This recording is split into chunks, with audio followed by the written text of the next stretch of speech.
നമസ്കാരം. ഇറാന്റെ മിസൈലുകൾ ഗൾഫിൽ തീ കത്തിക്കുന്നു. അഗ്നിഗോളങ്ങളിൽ കത്തിയമരുന്ന ഗൾഫ് മേഖലയിൽ വർദ്ധിച്ചു വരുന്ന സംഘർഷങ്ങളിൽ കടുത്ത ആശങ്ക രേഖപ്പെടുത്തിയ ഗൾഫ് സഹകരണ കൗൺസിൽ എന്ന് പറയുന്നത്, അതായത് GCC എന്ന് പറയപ്പെടുന്നത്, സമാധാനത്തിന് മുൻഗണന നൽകുന്ന നിലപാടിൽ ഉറച്ചു നിൽക്കുമെന്ന് പ്രഖ്യാപിക്കുമ്പോഴും ഗൾഫിനെ അഗ്നിക്കിരയാക്കുവാനുള്ള ശ്രമത്തിലാണ് ഇറാന്റെ മിസൈലുകൾ ഇങ്ങനെ ഗൾഫിൽ തീ കത്തിക്കുന്ന ഒരു സാഹചര്യത്തിലേക്ക് എത്തിക്കുക. അഗ്നിഗോളങ്ങൾ കൊണ്ട് കത്തിയമരുന്ന ഒരു ഗൾഫായി മാറുന്നു പല രാജ്യങ്ങളും. ഇറാന്റെ ഭാഗത്ത് നിന്നുണ്ടാകുന്ന പ്രകോപനങ്ങളോട് GCC രാജ്യങ്ങൾ സംയമനം പാലിക്കുകയാണ് എന്നും മേഖലയുടെ സുരക്ഷ മുൻനിർത്തി ഇറാനെതിരായിട്ടുള്ള സൈനിക നീക്കങ്ങളിൽ പങ്കാളികളാകില്ല എന്നുമൊക്കെ GCC അറിയിക്കുന്നുണ്ട്.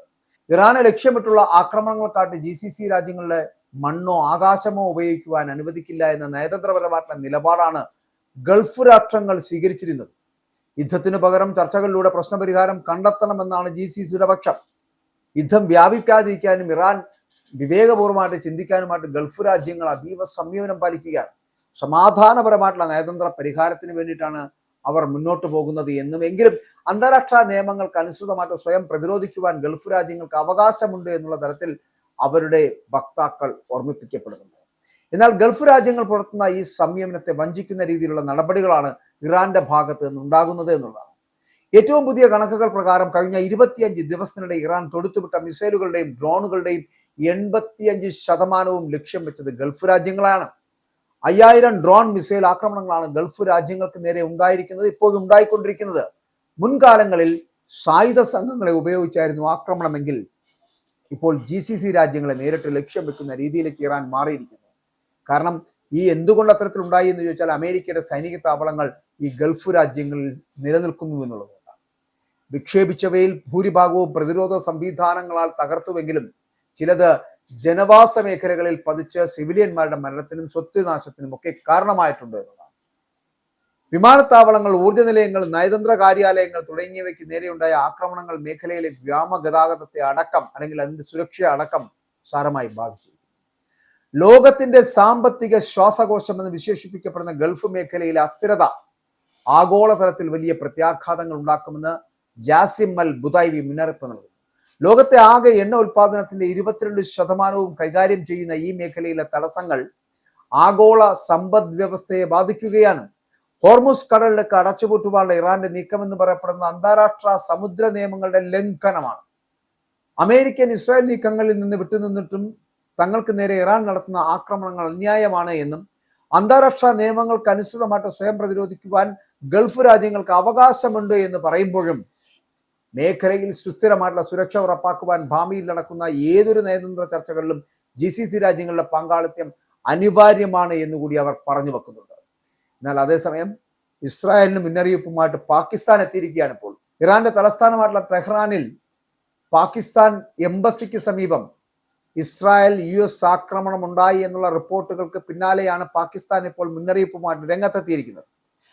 തങ്ങളുടെ ഉദ്യോഗസ്ഥരെ തൊട്ടാൽ കടുത്ത പ്രത്യാഘാതം നേരിടേണ്ടി വരുമെന്ന് പാകിസ്ഥാൻ മുന്നറിയിപ്പ് നൽകിയിരിക്കുകയാണ് ഇസ്രായേലിനോട്. ഇസ്രായേൽ ഓർത്തോളൂ, ഞങ്ങൾ ഖത്തറല്ല.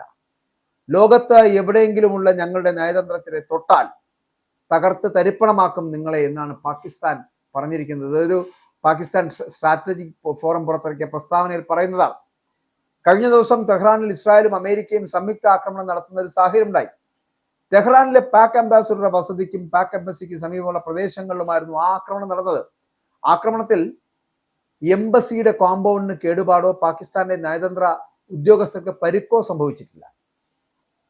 കഴിഞ്ഞ ദിവസം തെഹ്റാന് പുറമെ കാഷാൻ, ആബാദൻ എന്നിവിടങ്ങളിൽ ഒന്നിലധികം വ്യോമാക്രമണങ്ങൾ റിപ്പോർട്ട് ചെയ്തിട്ടുണ്ട്.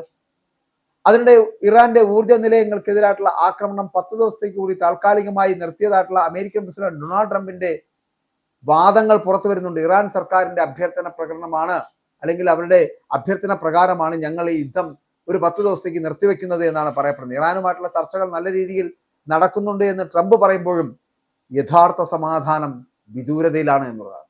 അതേസമയം പശ്ചിമേഷ്യൻ സംഘർഷം 28ാം ദിവസത്തിലേക്ക് കടക്കുകയാണ്. ഫെബ്രുവരി 18-നായിരുന്നു ഇറാന് നേരെ ഇസ്രായേലും US സംയുക്ത ആക്രമണം ആരംഭിച്ചത്. ആക്രമണത്തിൽ ഇറാന്റെ പരമോന്നത നേതാവായിരുന്ന ആയത്തുള്ള അലി ഖമേനിയും ഭാര്യയും മകളും കൊച്ചുമകളും ഇറാന്റെ മുതിർന്ന ഉദ്യോഗസ്ഥരുമടക്കം കൊല്ലപ്പെടുന്ന സാഹചര്യം ഉണ്ടായി.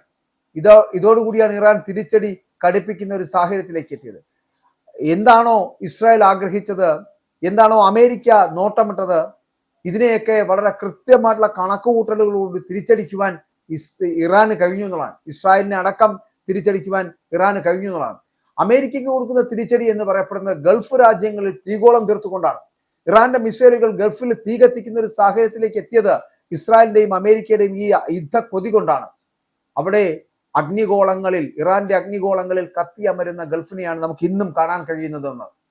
ട്രംപിന്റെ യുദ്ധപ്രഖ്യാപനവും താൽക്കാലികമായിട്ടുള്ള വെടിനിർത്തലും ഒക്കെ വൃഥാവിലായി എന്നുള്ളതാണ്. പകരം ആ മണലാരണ്യങ്ങളിൽ ഇറാന്റെ തീ തുപ്പുന്ന മിസൈലുകൾ കടന്നാക്രമണം നടത്തുകയാണ്. ഇറാന്റെ മിസൈലുകൾ ഗൾഫ് മേഖലയിൽ തീ കത്തിക്കുന്ന സാഹചര്യത്തിലേക്ക് എത്തിയിരിക്കുകയാണ്. അവിടെ അഗ്നിഗോളങ്ങളിൽ കത്തിയമരുന്ന ഗൾഫിനെയാണ് നമുക്ക് ഇന്നും കാണാൻ കഴിയുന്നത് എന്നുള്ളത് വേദനാജനകമാണ്.